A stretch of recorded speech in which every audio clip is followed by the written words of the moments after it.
ಇನ್ನು ಸಿದ್ದರಾಮಯ್ಯನವರು ಅಧಿಕಾರ ಬಿಟ್ಕೊಡಲ್ಲ, ಹೈಕಮಾಂಡ್ ಸೂಚನೆ ಕೊಟ್ಟರೂ ರಾಜೀನಾಮೆ ನೀಡಲ್ಲ ಅಂತ ಹುಬ್ಬಳ್ಳಿಯಲ್ಲಿ ಮಾಜಿ ಸಿಎಂ ಹಾಲಿ ಸಂಸದ ಜಗದೀಶ್ ಶೆಟ್ಟರ್ ಅವರ ಹೇಳಿಕೆ. ಸಿದ್ದರಾಮಯ್ಯವರು ಅಧಿಕಾರ ಬಿಟ್ಟುಕೊಡಲ್ಲ, ಹೈಕಮಾಂಡ್ ಸೂಚನೆ ಕೊಟ್ಟರೂ ಕೂಡ ರಾಜೀನಾಮೆಯನ್ನ ನೀಡಲ್ಲ ಅಂತ ಜಗದೀಶ್ ಶೆಟ್ಟರ್ ಈಗ ಹೇಳಿಕೆ ಕೊಟ್ಟಿದ್ದಾರೆ ಹುಬ್ಬಳ್ಳಿಯಲ್ಲಿ. ಇವರು ಕೂಡ ಈ ಹಿಂದೆ ಮುಖ್ಯಮಂತ್ರಿ ಆಗಿದ್ದವರು, ಈಗ ಸದ್ಯಕ್ಕೆ ಸಂಸದರಾಗಿದ್ದಾರೆ.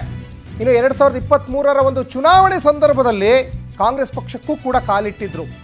ಕಾಂಗ್ರೆಸ್ ಪಕ್ಷದ ಒಂದಿಷ್ಟು ವಿಚಾರಧಾರೆಗಳು ನನಗಿಷ್ಟ ಆಗಲ್ಲ, ಹಾಗಾಗಿ ನಾನು ವಾಪಸ್ BJPಗೆ ಬರ್ತೀನಿ ಅಂತ ಮತ್ತೆ ಅಗೇನ್ BJPಗೆ ಬಂದರು. BJPಯಲ್ಲಿ ಅವರಿಗೆ ಲೋಕಸಭಾ ಟಿಕೆಟ್ ಕೂಡ ಕೊಟ್ಟರು, ಗೆದ್ದರು. ಈಗ ಅವರು ಭವಿಷ್ಯ ನುಡಿತಾ ಇದ್ದಾರೆ. ಸಿದ್ದರಾಮಯ್ಯನವರು ಯಾವುದೇ ಕಾರಣಕ್ಕೂ ಅಧಿಕಾರ ಬಿಟ್ಕೊಡಲ್ಲ, ಹೈಕಮಾಂಡ್ ಹೇಳಿದ್ರು ಬಿಟ್ಕೊಡಲ್ಲ ಅಂತ ಹೇಳ್ತಾ ಇದ್ದಾರೆ. ಯಾಕಂದರೆ ಒಂದು ಬೇರೆ ಮೂಲಗಳಿಂದ ಮಾಹಿತಿ ಬಂದಿರ್ಬೋದು ಯಾರಿಗೆ, ಜಗದೀಶ್ ಶೆಟ್ಟರ್ ಅವರಿಗೆ.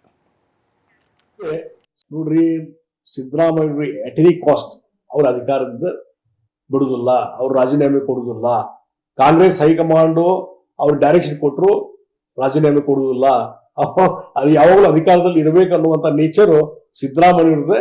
ಅದಕ್ಕೆ ಪೂರಕವಾಗಿ ಅವ್ರ ಹಿಂಬಾಲಕರು ಸಹಿತ ಹಿಂದೆ ಸಂಗೀತವನ್ನು ನುಡಿಸ್ತಿರ್ತಾರೆ, ನೀವು ಅಧಿಕಾರದಲ್ಲಿ ಮುಂದುವರಿದೆ ಅಂತ ಹೇಳಿ. ಹೀಗಾಗಿ ಅವ್ರು ಎಟ್ ಎನಿ ಕಾಸ್ಟ್ ಅಧಿಕಾರಕ್ಕೆ ಬಿಡುದಿಲ್ಲ. DK Shivakumar at any cost ಮುಖ್ಯಮಂತ್ರಿ ಆಗ್ಬೇಕನ್ನುವಂತ ಹಠದಿಂದ ಹಿಂದೆ ಸರಿಯುತ್ತಲ್ಲ. ಕೊನೆಗೆ ಎಲ್ಲಿಗೆ ಬರ್ತದೆ ಇದು?